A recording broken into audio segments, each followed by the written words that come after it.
Well, let's talk about neurodiversity and workplace needs assessment, shall we? Okay, so just a few things. The video. I'm showing my age now, aren't I? So this is being recorded, and we'll make sure that it goes on the website so that you can access it later as well. And let's talk to you a little bit about what you've come here to talk about. First of all, I'll introduce myself. So my name is Caroline Turner. I'm the CEO here at Crease Puddle, and I'm also neurodivergent. My background is in policing. We've got some we've got some assistive technology joining us on the chat as well. Hi, assistive technology. So my background was in policing. I did 21 years for North Yorkshire Police before I retired in 2017 when I started Crease Puddle. And interestingly, completely relevant, my first job was actually a workplace needs assessment on a police officer. And it taught me a lot about what is needed from various departments, what is needed in terms of the process itself, what is needed in terms of information, what's needed in terms of understanding around cost and implementation. And it really started kind of the foundations of what we do here at Crease Puddle. Obviously, since then, we've gone on to build up an amazing team of workplace needs assessors, trainers, consultants, etc., and taken that knowledge and developed it, introducing kind of, I suppose, a rather smooth blend of the medical model, the legal model, the occupational health model, and the inclusion and diversity intersectional model as well. So I'm a level 4 workplace needs assessor, and we'll tell you a little bit more about accredited training further into the webinar itself. And I'm more than happy to answer any questions that you've got around neurodiversity, neurodivergent conditions, and also the assessment process itself. Why is relevant? Who should be involved? What's useful, where we go to for solutions, how we kind of capture all that information, and then how do we make it so that organisations can really understand what to implement, when to implement it, and who those stakeholders need to be within that process. I mentioned this is what we do at Crease Puddle. We do audits, lots of audits. We've got some of our clients on the call today who we've done workplace audits and focus groups on. We build everything with the clients. So everything that we deliver, at some point we have sat down with the people it directly affects and relates to, and those stakeholders we've built our services with. We actually don't really see the point in doing anything else, because we don't want to assume what you need. And every organisation is so very different in relation to, yes, neurodiversity, but also the resources that they can get their hands on, the people that are involved in any process, training, budgets, whatever. So it has to be fit for purpose. So we do a lot of working side by side and collaborating, which is brilliant when you're building up toolkits, like organisational toolkits. The one thing that we've seen really increase over the last 18 months is a change of demand from organisations just like ours. So it used to be, oh, hi, Crease Puddle, we don't know anything about neurodiversity. Can you come on in and can you do something for us? Can you train these individuals? Can you, can you bring us some toolkits in? And we've absolutely done that. But what we've noticed is this increase in passion and professionalism and a real drive inside organisations to develop their own skills and talents. So certainly within the last 12 months, we've been looking at how we can assist organisations to do just that. And the great thing about training up you to deliver services inside organisations means that actually you're much more sustainable when it comes down to neurodiversity understanding and the implementation of those reasonable adjustments. We do a whole load of training, but we also do the workplace needs assessments. I'll come on to those. We do cognitive assessments, and we do lots and lots of coaching, neurodiversity coaching. We've got an amazing team that have decades and decades of experience in relation to neurodiversity and coaching and all the co-occurrence that goes on and the intersectional elements that go on in somebody's life to sometimes produce this very set of unique challenges. So yeah, that's something we're really proud of, and is our coaching team. And if we've got any of our coaching team on the call today, you are more than welcome. Okay, so let's start here, shall we? Like, what are the expectations of this webinar? And we always put this on because it's kind of for us where some of the conversation starts. It's about me describing what I'm going to see in this social engagement with you this morning. I'm broadcasting, if that's even the word, I think it is, from York in the north of England. I'm looking out of our window in the office to fields, green fields, birds flying around. It's beautiful. This is my environment at the moment. I'm staring into a web camera, but I've got a lovely view. This social engagement, even though it's digital, is still a social engagement. So I'm going to describe for you what I anticipate this future to mean. Okay, so I think that I'm going to be delivering a slide-based presentation to you. Really sorry about the Bradford dulcet tones of my accent. You're probably going to be very sick of it by the end of it. Fingers crossed. It's a bit directive, that, isn't it? You will listen. Fingers crossed you'll listen. You might find it interesting. Who knows? You might take some notes, I think. Well, we've got a Q&A and we've also got a chat. Now, this for me is almost like the side product to me waffling on. In the comments, in the chat, please don't be afraid to share reasonable adjustments, adjusted working practices, flexibility, things that you have found useful. There are lots of neurodivergent individuals on this call today who I think will be really useful if you are trying to find solutions for things. But do remember confidentiality, all right? It is being recorded, so if you're asking a question, be really mindful of confidentiality and respect, and make sure that we take the learning away, but we kind of leave the confidentiality in the room. But we're going to do some Q&As at the end. For me, as a presenter, as a trainer, I actually don't mind a break in my cognitive flow when I'm delivering these webinars. I've done them for many years now. However, it provides more of a structure if we kind of keep those questions to the end. However, what I would say to you is, don't wait till the end to think of a question. Our working memories can only process so much information at once. And as I talk, a question might pop into your head. Oh, I'd like to know about this. But then I've moved on and something else pops into your head. So first reasonable adjustment, I guess, for you is just make a note of it. Send yourself a voice note on WhatsApp or put it in the chat or the Q&A, because then you're allowing your brain to not use up energy to try and remember the question. And then we have a whole load of questions at the end as well, which is what we want. All right. Okay. We've got an hour together. How lovely. Thank you very much for joining us. You don't have to turn your camera on. I believe you can turn your camera on if you want to, but again, technology is not my strong point. I have to rely on other people for that. But yes, you don't have to, for sure. And you've got your microphones already turned off. Yeah, you don't have to stay still. Now I do, but I am actually moving my hands quite a lot. But I tend to try and keep them out of camera. But they do help me to think. So I use my hands to slow myself down, to slow my speech down so that people can process what I'm saying. And I use my hands in different ways to do that. So what I might do is this, which then makes me slow my speech down. So I'll try and keep it out of camera because actually that could be really distracting for people as well.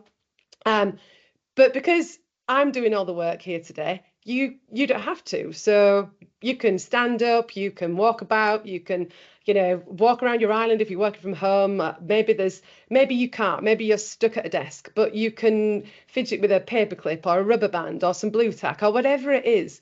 Because actually for some people, requiring them to stay still and process information is a real challenge.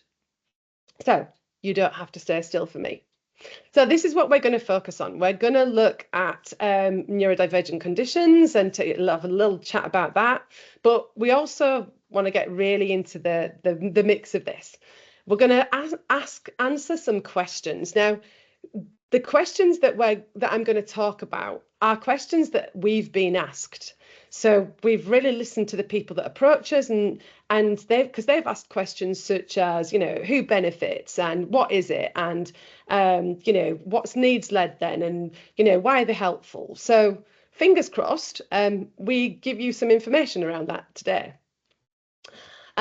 At the end, there's access to some resources that we put together for Neurodiversity Acceptance Week, as we call it, and the QR code will take you to that as well.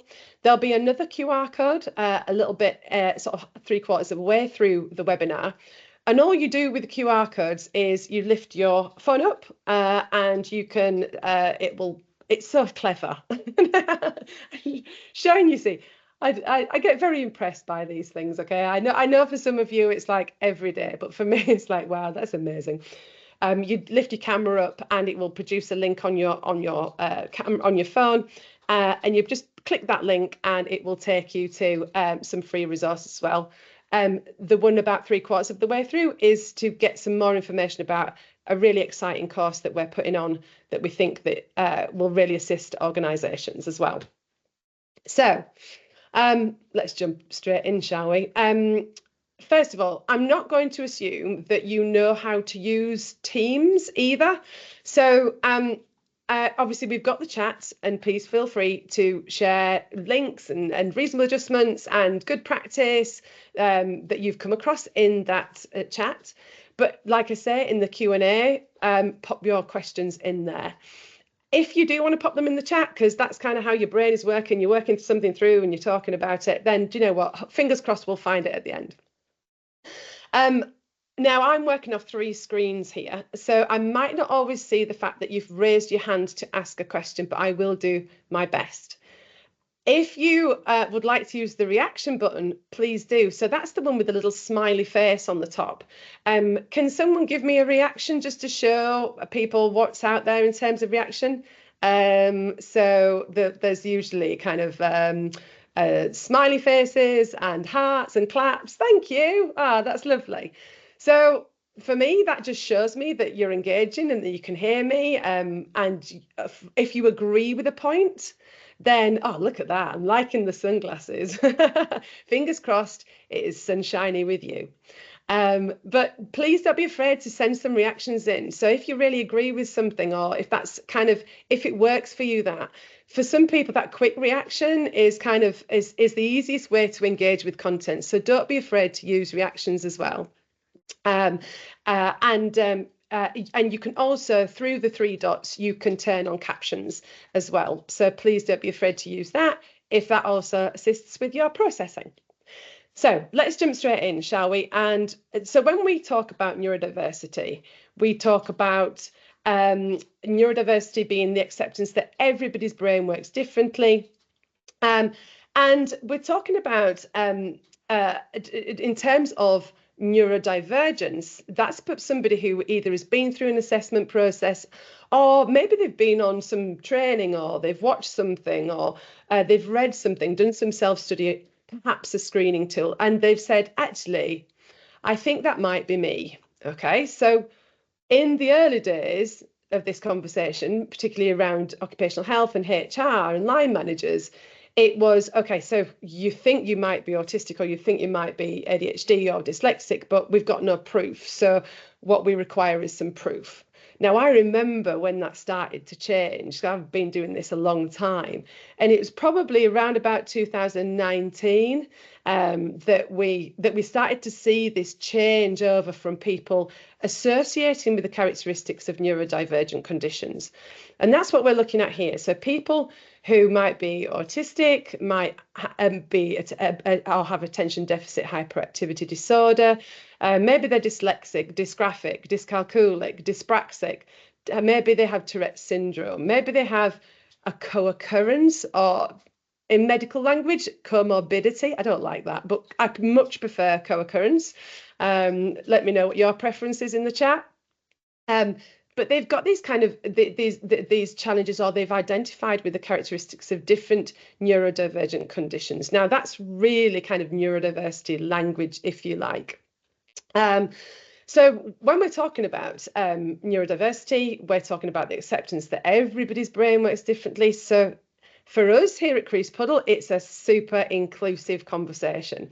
It's about everybody, notwithstanding, even if they are neurodivergent themselves. Sometimes we've had workplace needs assessments from organisations to say, do you know what, we're just not sure how to get the best out of this person. Can we have a workplace needs assessment? And for us, that was a real changing point. We were seeing them starting to come through sort of summer last year, and that was really interesting. Okay, so there's also what we might call acquired neurodivergence. So this may be when somebody has suffered a brain injury. If there's a brain injury, maybe stress, anxiety as well. Maybe there's chronic fatigue, or they're suffering from long COVID, and I will put my hands up here, menopause. Okay, for anyone else that is going through perimenopause, menopause, I hear you, especially as an ADHD woman. That is an experience, and that kind of co-occurrence can be incredibly unnerving at best, and debilitating at worst. Yeah, I can't even say the words.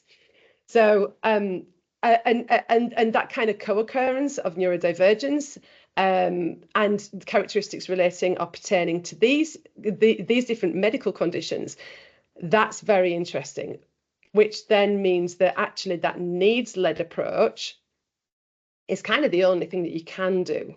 And I'll come on to what I mean by that. So when we're looking at an individual, and I suppose for me, this was really where the neurodiversity conversation started, because all I could get in the early days when I started out on this kind of journey of knowledge was really everything was deficit based. And I've been in this sector now for sort of 15 years. And it was all deficit based stuff. So all we had was kind of the World Health Organization assessment criteria that looked at Asperger's, or the DSM that was coming over from the US. And everything it just focused on the negative. So it just focused on what people could not do. And I get that. Sometimes we have to understand what that challenge is. Now, for us, the Spiker profile which is what you can see on the screen, is really helpful because it explains to others kind of what neurodiversity is all about. So yes, of course, you've got individuals who have some significant challenges. And in this diagram, you've got somebody here that has significant challenges in a given situation with processing information, organising, planning, time management, okay, and communicating verbally. But what they also have, you can see in the top of that spiky profile, is that they have some more significant skill sets. So again, in this scenario, we've got somebody who has some more significant skill sets in relation to pattern recognition, retaining facts and figures, attention to detail, and kind of thinking outside the box and innovative ideas. Now, for me, when I first started looking to what is neurodiversity, because we were only getting half of the picture, we were only getting half of the person. So actually, the consideration around neurodiversity, which is the whole person, was just common sense. It was just common sense. If we can identify those challenges, and that's usually, the thing that people go to straight away, even the neurodivergent individual themselves, actually, when we look at the top of that spiky profile, that's when we can start to spot strengths. And sometimes they're really related to somebody's value system as well. So if we can spot strengths, actually what we can do is develop and assist and support individuals to thrive using very often the thing that they're really good at. Now, it's for us as well, when we're looking at challenges, some people call them weaknesses, some people call them, disabling tasks. what we're actually saying is, okay, so we're going to put some support in place and some adjustments in place for those to make you enough, to get you to the standard, to assist you so that actually you don't underperform. But those challenges are very likely to always be there, but they can very often be assisted by reasonable adjustments. But you're only ever really going to get somebody blossoming, somebody, working with their lid off, somebody really thriving, if we can tap into what they're good at. And that is a skill of a really good workplace needs assessor, or somebody who's been, or a psychologist that's done strength-based assessments. And I'll come on to that a little bit later on. So in terms of reasonable adjustments, in terms of workplace needs assessments, what we're trying to do is to minimise those challenges. And then hopefully we can tap into those skill sets that somebody has. Now, for lots of people who are neurodivergent, and I'll give you a little bit of a history lesson here, particularly for people who are autistic, it always used to be, people who are autistic don't like crowds, don't like loud noises, or, don't like, strong smells. And when we started building our workplace needs assessment team and really looking at this, we were probably one of the first organisations back in 2018. I remember this conversation to actually start to say there are these areas of overlap which aren't pertaining particularly to one neurodivergent condition. So if we know that co-occurrence is more prevalent than a single diagnostic, like autism or ADHD, then why aren't we talking about these areas, and there's others, in a really holistic way? So we call them the areas of overlap that overlap all neurodivergent conditions. And that's things like challenges with the sensory system, the sensory integration, how somebody might process the world around them, and also things like how they process information, like, reading something or doing their emails, or the kind of lighting that benefits them. It's how the body processes the world around it. And then things like executive function, or particularly, in those individuals who are neurodivergent, but also individuals who are younger, when the brain isn't fully developed yet, which is in the mid to late 20s. We don't have a definitive number for that. But actually, there's lots of reasonable adjustments that can be put in place to assist younger individuals whose brain has not fully developed yet. But there's still very much, I think, this expectation that somebody will be able to manage their workload at 19 like the person that's managing their workload at 35. And actually, we know that that's not going to be or necessarily be the case. Executive function is, in our workplace needs assessments, probably one of the most talked about, most discussed area of challenge. And that's in relation to usually things like organising, planning, prioritising, timekeeping, but also not reacting instinctively, being able to kind of sit back and process something, being able to process information in their working memory as well. Stimming is really interesting. And for me, I'm so pleased that we are talking about repetitive, self-stimulating behaviours and presentations like we are doing now. When I first started talking about stimming in workplaces, which could be anything from, juddering a leg, or playing with a rubber band, or, rocking backwards and forwards, or some individuals will have a repetitive behaviour that they use to either help them control an emotion or help to concentrate and focus. When I first started talking about that kind of thing in workplaces, people were, nah, we're never going to have this conversation. It's just weird. It's just odd. It's, that's just a step too far. But relentlessly, in the true ADHD style, I said, no, it's because it's normal. We need to reduce the stigma, get rid of the stigma around what is a normal presentation. And when you look at the research published last year from Goldsmiths University, you can see that actually it has a really beneficial effect, and certainly can have a really negative effect if we don't talk about and allow stimming in workplaces. And then the final one on there is masking. So and particularly women and girls, yes, absolutely. But lots of individuals will dedicate and feel obliged to dedicate most of their working life, but sometimes their personal life, to pretending that they are other than they are. So pretending that they actually aren't having a challenge, or that they're displaying characteristics of autism or ADHD or dyslexia, and it is exhausting. It is not sustainable.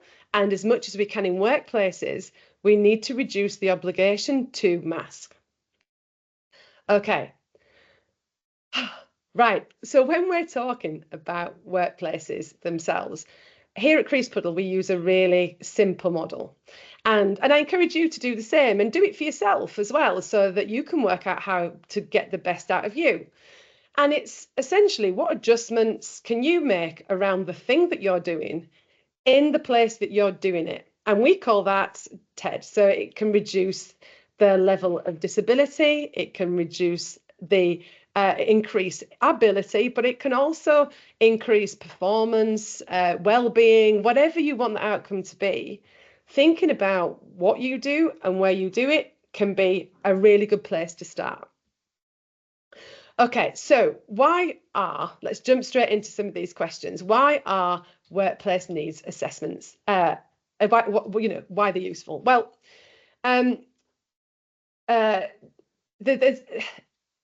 think sometimes we don't often know what to ask when we're asking for them. We know they're incredibly useful. We know that they help to inform best practice. We know that they help organisations that have worked with us a long time to create their own list of reasonable adjustments. We know that they can better inform HR and occupational health and individuals themselves, line managers. In time, they actually start to change culture because they are so informative themselves. They're like a little mini training package. And I say that, for those of you who know me and have heard me speak before about training, you also know that I'm really protective about that word. But they're like a little package on that person, talking about them in a really bespoke way, asking lots of questions. We have, invariably, they are longer than a diagnostic process takes, the ones that we do, and I'll come on to that in a little while. So they are really, really well informed, neuro-informed. But actually, there's also something there about, if you're looking for a provider to help work with your organisation and workplace needs assessments and provide those, there's some stuff that you should be asking. You should, because you'd set up, and you can set up as a workplace needs assessor, but how do you know what you're commissioning? Well, you need to be asking questions about qualification. What qualifications does that person have? What experience does that provider or that organisation have? Is the workplace needs assessment itself reliant on software that does not belong to either you or that organisation? Because there's a whole QA process around that software that needs to happen. And as the person commissioning it, you might not know what questions to ask around that, what governance there is around where that confidential information goes. So is it reliant on software, this workplace needs assessment? What QA process is in place for those workplace needs assessments? Or is it just solely based on one person's approach and opinion and assessment? Is there somebody else that looks over that assessment? What does that QA look like? Because that needs to be in place, and you need to be happy that whoever is doing those workplace needs assessments has some governance, that there is a supervisor of some description to maybe identify things that they haven't identified, but also that they're held to account, that there's an accountable process within that as well. What CPD is in place for the organisation doing your workplace needs assessments, or for the workplace needs assessors themselves? How do they keep themselves up to date on the latest software, for example, changes in language, understanding of neurodivergent conditions, new podcasts, new guidance, what new research has been published? Another really good question to ask is, can they show you a template of a workplace needs assessment, and also how can they understand the role that that person provides within that organisation. So a workplace needs assessor, for example, I know we've got lots of police forces on the call today. Understanding the role of police, understanding the role of police officer is vital very often to understanding what reasonable adjustments can be put in place. But there are other kind of critical safety organisations out there that benefit hugely from the assessor also knowing that role. Okay, so why do we need them? Well, self-identification is very hard. So very often what we have here is organisations is that somebody will say, how can I help you? And that's a great question. I'm not dissing the question. How can we help you? For a lot of individuals, as we know, actually answering that question can be really tricky. I don't know, particularly those who have been later diagnosed in life. And for lots of individuals as well who are neurodivergent, advocating for themselves can be really challenging. And sometimes they'll get the feedback, oh, you know what, actually, you're coming across, you're too direct, you're too rude, you're demanding. And actually for them, what they're trying to communicate is their need. So for some individuals, being able to properly identify a reasonable adjustment or an adjusted working practice and communicate that effectively in the right way to a listening organisation can be a real challenge. And workplace needs assessments can help with that. Very often, and I'm a big fan of line managers. I've been a line manager, well, since I can remember now, if I'm really honest. I know some really passionate line managers. I also have come across line managers that really haven't wanted to help. But very often they do want to help, but they don't know how. And again, workplace needs assessments can assist with that. HR and occupational health don't always have the answers, and an occupational health referral and assessment process is different to a workplace needs assessment as well. So, who benefits? So everyone. We'll start with, the team and the individual hugely benefit from a workplace needs assessment. Confidentiality sometimes can prevent the dissemination of information, but there are huge benefits for the individual. So the way that we advocate for workplace needs assessments is for an individual to be able to self-develop as well. So it's not just about the organisation making adjusted working practices more inclusive, but it's also a voyage of self-discovery and self-development for individuals who are neurodivergent as well. Line managers hugely benefit. We've got loads of amazing feedback. And very often the line managers themselves want to become workplace needs assessors, and I'll tell you about that in a minute. The organisation can hugely benefits because it can help identify gaps in their processes, their procedures, their knowledge, and it can often bring HR and occupational health together to sort of consider, actually, is there some stuff here that we could do inside the organisation so that we don't end up in this situation again? So here's a few things. So for us here at Crease Puddle, we do workplace needs assessments in 3 different ways. So the tier 1 is it just involves the individual themselves, and it's when somebody starts or they're just interested in their own development, or they just want to see what new reasonable adjustments would apply to them, and that's what we call a tier 1. A tier 2 is perhaps existing staff. And also somebody that started to have some difficulty in the workplace. And there's just this conversation about how do we help someone to thrive? They're having a few difficulties, and maybe they're just repeatedly failing a written exam or not getting through a promotion process, perhaps. There's just kind of there's a disconnect there. And then a tier 3 is for more complex cases. So that might be when somebody, when the organisation and the individual involved in a dispute, performance management, absence management, or there's an issue with kind of moving from role to role. So tier 3 are more complicated cases. And we do that so that it's fit for purpose. We do that so that it meets the needs of the organisation, the staff, the line manager, HR and occupational health. And it really works. And we take what we call a needs-led approach. And this is greatly informed by things like doing a full background so that we can understand where they've had challenges before. We don't insist, obviously, on somebody being diagnosed, but very often they'll say things to us like, oh, you know what, I think I might be ADHD, or I think I might be dyslexic, or I think I might be autistic, etc., etc. It may well be that they're having challenges here and now.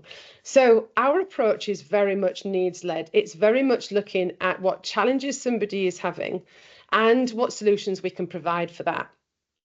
Now, what we've done as well, and this is kind of the course that we always wanted to write, so I'm not going to hold back on my enthusiasm for this, okay? I'm sorry if it comes across as a bit salesy, but we've created a course which kind of solves, I think, a problem for organisations, which is creating a team of people who, in your organisation, or even one or two individuals who really know the roles, really know your organisation. They know that, you know, what software can be downloaded, you know, because of the firewall or the restrictions on a role, because you can't put reasonable adjustments in place for that because they work on client sites.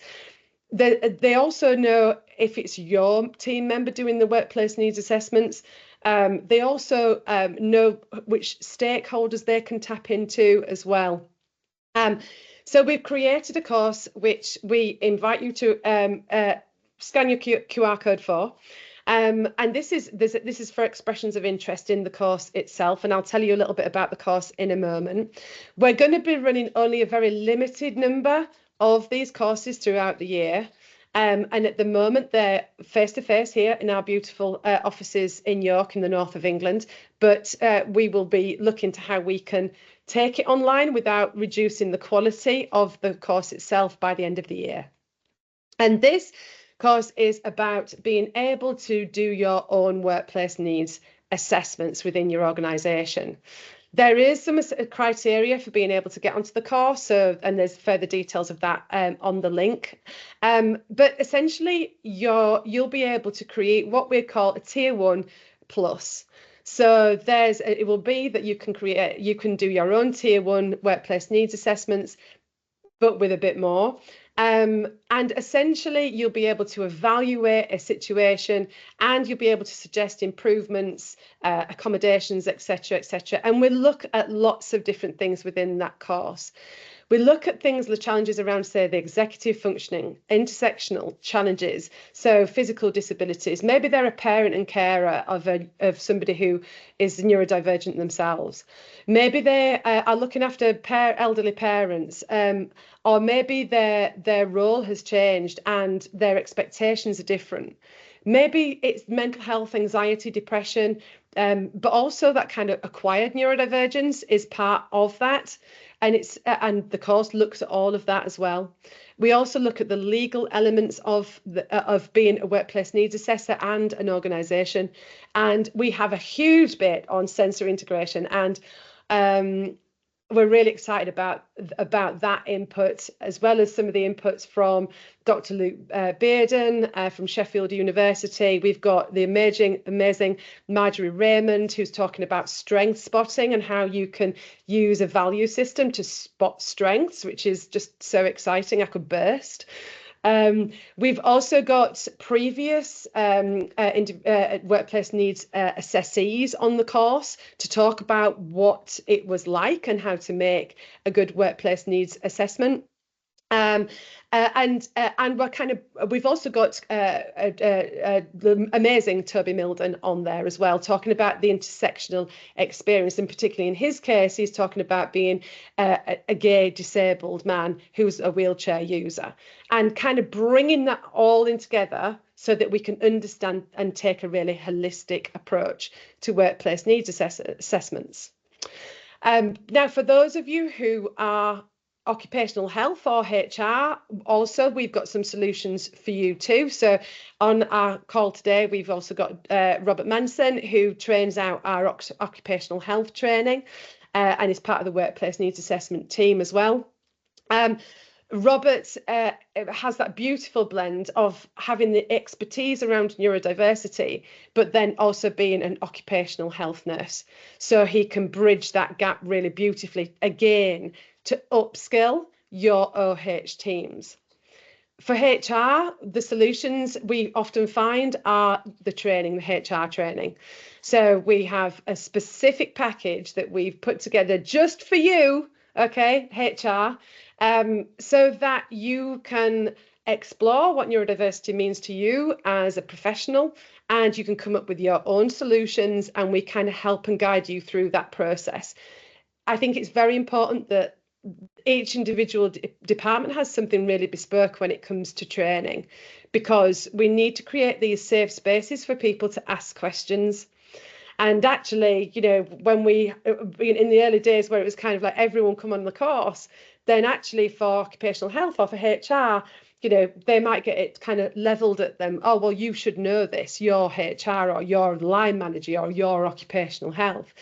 So we decided to carve it up and provide these psychologically safe spaces so that departments themselves could be vulnerable, because if we're vulnerable, then we can learn. So the solutions for you from kind of the webinar today are: number one, the Workplace Needs Assessor course. Number two, occupational health training. Like, we want your teams to be able to do, to be more sort of enhance the way that they provide occupational health assessments. But also, we want to be able to train your HR, and we want to work side by side with you to make sure that this is what you want. So in a bid to keep in contact with all of you, please also join our newsletter. And I'm going to go to questions in a moment. So if you want to ask a question, please do start sticking it in the Q&A, the chat. That would be amazing. But if you just put your phones up to that, and you can there access resources from Neurodiversity Celebration Week. There's also some PDFs in there that you can download, some helpful guides and top tips from Neurodiversity Celebration Week as well. Some specific stuff around occupational health, HR policy, and also kind of colleagues and line managers as well. So without further ado, let's have a little look and see what conversations have been going on in the chat. I did notice that we've got people from all over the world. Hello, UAE. That was how wonderful for you to join us. I suspect your weather is much better than ours, so really nice to have you here. Let's go to the Q&A first and just see if there's anything in there. By the way, please don't, sometimes people don't ask questions because they don't necessarily feel comfortable to do that, so please don't feel as though you have to ask a question, but please do in the Q&A if you'd like to. So in the chat, yes, so there's comment about thank you, Philip, about self-advocating. I think that there's one of the things that we often find is that particularly, and I'm just thinking of a recent individual that we've supported. So they really struggled with what we call rejection sensitive dysphoria. And it's very much, but not exclusively, but very much prevalent with the ADHD community. And one of the characteristics of one of the presentations of RSD is people pleasing, and not being a bother, and being this kind of you know, give it to me, I'll do that piece of work, not a problem, everything's great, da da da. And what they were really suffering with was burnout, and they were really struggling because they, in their words, what they were saying was, actually, if I start to say I could, you know what I could just do with using one of the free apps on the Microsoft 365, like using Microsoft Planner, for example, or could I just download Color Veil because I'm getting really, you know, migraines when I'm looking at the screen. Instead, these are the kind of really simplistic, free things that they could get access to. What they were really struggling with was asking for these things, because they didn't want to be that person who was then suddenly like, oh well, they're ADHD, so yeah, they're just going to ask for everything now. And they had this really kind of negative, I suppose, and the, you know, they didn't know where to turn with that. So for us, it was about they had some coaching. We did the workplace needs assessment, and we explained that back to the organisation. And I think that that's something that a really good workplace needs assessment does, is it takes the information in and then it produces it back in a way to an organisation which explains things, so that an organisation can sit back, read it, fingers crossed, and say, actually, and hopefully, they'll be saying, do you know what? Wow, that's why that person always takes, you know, that, you know, the last 2 hours of the day off, or that's why that person does that, and it explains a behaviour or a presentation. So yes, self-advocacy can be a real challenge. Thank you for that, Philip. Let's have a little look. Okay, so yeah, and so West Yorkshire ND programme. So you've shared some good stuff on there about some useful guides and reasonable adjustments. Awesome, thank you, Philip. That's super useful. Thank you very much. Okay. Okay, so microphones have been enabled, so you can now put your hand up to ask a question. And Jade, you've got one as well. Yes, good morning. I just wanted to ask, if your organisation that you work for are not interested in workplace assessments and they only want you to have occupational help and they've really just shut you down, I don't know how to be heard. Yeah, thank you for that, Jade. And it is something that we come across. I'd like to think that things are changing, but we're still very much hearing that as a message. How do you do that? Well, first of all, I think that there's a real challenge I mean, to get them on a call like this would be great, and maybe send them a link and say, actually, this is so, you know, having that expertise, working very often by the side of occupational health. So there's some people on the call today, the occupational health providers that we work side by side with. But there's also a blog on our website. Have a little look at it. In fact, one of the team might just jump on and pop it in the chat. And it's the difference between an occupational health referral and assessment and a workplace needs assessment. And I think that's a really healthy distinction to make. So, for example, an occupational health referral is it's usually around about an hour. It answers or seeks to answer very specific questions that are provided by the organisation. You know, sometimes the line manager, maybe 2 or 3 questions, and it's a medical assessment, very much kind of making comment on or inviting comment on prognosis of an individual's condition and their fitness for work, and being able to also perform the role.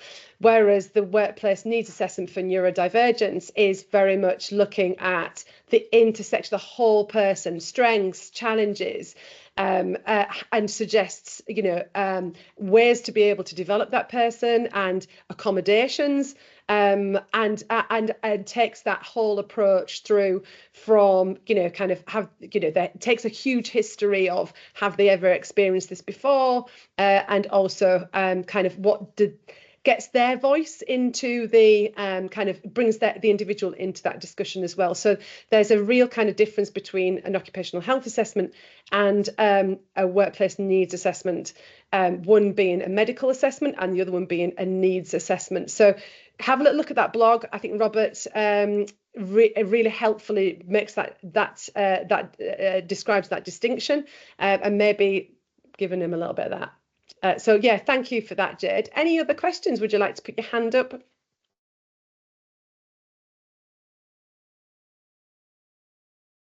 Okay, and let's have a little look in the Q&A.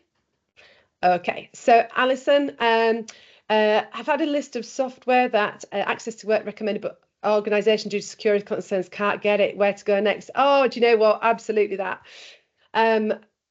That very often is why having somebody in your organisation already as a workplace needs assessor then can be kind of the I suppose the silver bullet, because they can work with the IT department to understand why that firewall is in place, and actually is there some software that they can add to those downloadable resources that mean that somebody can. We have got organisations that have done exactly that. So sometimes this kind of computer says no thing is not helpful, and we know that, but actually working with the IT department to understand how to get through that firewall once proper checks have been done, then that can be a solution. However, you're absolutely right, and with access to work, which for those of you who are overseas that don't know what access to work is, it's a government funding pot which can assist with purchasing for on behalf of organisations, assistive technology and neurodiversity coaching. So we do lots of coaching, neurodiversity coaching for access to work as well. But yes, but they are a very kind of they can often be limited in understanding your organisational limitations as well. I think it goes with your IT department maybe. I think it would be naive to suggest that individuals are never going to use their own personal equipment when it comes to assistive technology. And so for example, your organisation might not agree with or allow ChatGPT or ChatGPT Pro or some other AI, but what it might be more likely to allow if the organisation is a Microsoft 365 is to allow Microsoft Copilot, which is their AI feature, because it applies the same GDPR and data protection provisions as the organisational information that's already there.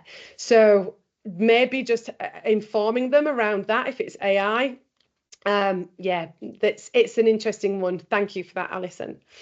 Is there a list of basic reasonable adjustments that is open to all when you've diagnosed later in life and maybe you don't even know what to try? Absolutely. I remember it well, Alison. And also it can become overwhelming. So I know that Philip has shared some information in the chat, but if you go to those resources that on our website, then there's some stuff on there as well. There is, it can be overwhelming sometimes as well. There's, in the early days, there was the DARE toolkit, which was pretty much the only thing out there in 2016, I think it was. And I remember an individual going through their organisation with that and saying, okay, so those are reasonable adjustments. But there was about 99, 100 of them. And the organisation was like, what? I don't know where to go with this. I think we've got a much better appreciation now that any reasonable adjustments need to be bespoke. Coaching is incredibly helpful, but also is understanding of the team and how tasks and work are allocated. Also is the environment that they're working, and having flexibility sometimes and ownership of that can be some real go-tos as well. Alison, you also mentioned acquired neurodivergence, long COVID, stress. Absolutely. We don't know, but there's certainly the origins of and what makes up a neurodivergent brain over and above another, or a difference, is a whole. That's a separate webinar. Is that one, Alison? It's a good question, definitely. Let's have a little look at what else we've got. Okay, so do you have any tips, possible things that your assessors do that help with engaging and communicating with neurodivergent people within the process of workplace needs assessment? Thinking about what you said regarding masking and people pleasing. Thanks again. Great questions, Philip. Thank you for your engagement this morning. And I think within the resources that we've supplied, there's actually there's particularly the OH supply. There's actually kind of stuff in there about how you create a more inclusive practice and within OH, which you can use for workplace needs assessments. So our assessors, for example, we send out what to expect documents. We have flexibility about the process itself. Is it online? Is it face-to-face? We supply topics in advance. Sometimes people want to see the questions in advance, so having that ready to supply is a really good idea and can speed things up for sure. But also you can agree little things like, if it is online, having their cameras off. You can agree things like that, you know, can they come to you so we can do them on site here in our sensory room,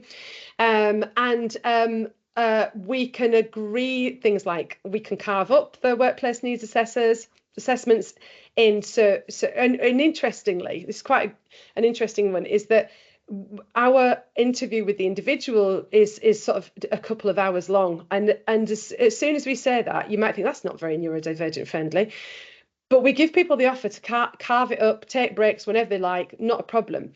But what we find is that when they get into cognitive flow and that trust starts to build up, so that information is coming to us as workplace needs assessors, then insisting on a break can mean that it thwarts the process. So I think that some of this stuff is about kind of having all these tools around you, but then being able to make them really bespoke to the individual that's sat in front of you, for sure. It's a really good point, Philip. Thank you. Okay, anything else in the chat?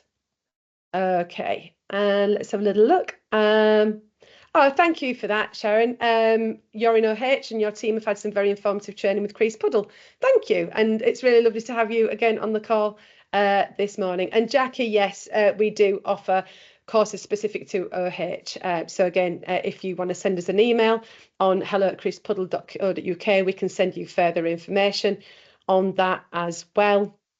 Let's have a look and see if we have covered off everything. I think we might have done. Let's have a little look. Oh, look, you're from all over. I think we've got some Police Scotland on as well. Nice to see you again, Police Scotland. It was lovely to meet you a few months ago. Thank you for that. And thank you for coming. Really, really lovely to see you from, well, all over the world. Okay, so I can see that we're coming up to your next meeting now. So I'm going to log off early if we don't have any more Q&As, any more questions. And then you've got 2 minutes of your life back you never knew you had. Thank you so much for coming to see me again this morning. Join the newsletter for other free webinars that you can join with us here at Crease Puddle. It was really nice to spend some time with you. Have a lovely day, week, year, and we'll see you again soon. Thank you. Bye.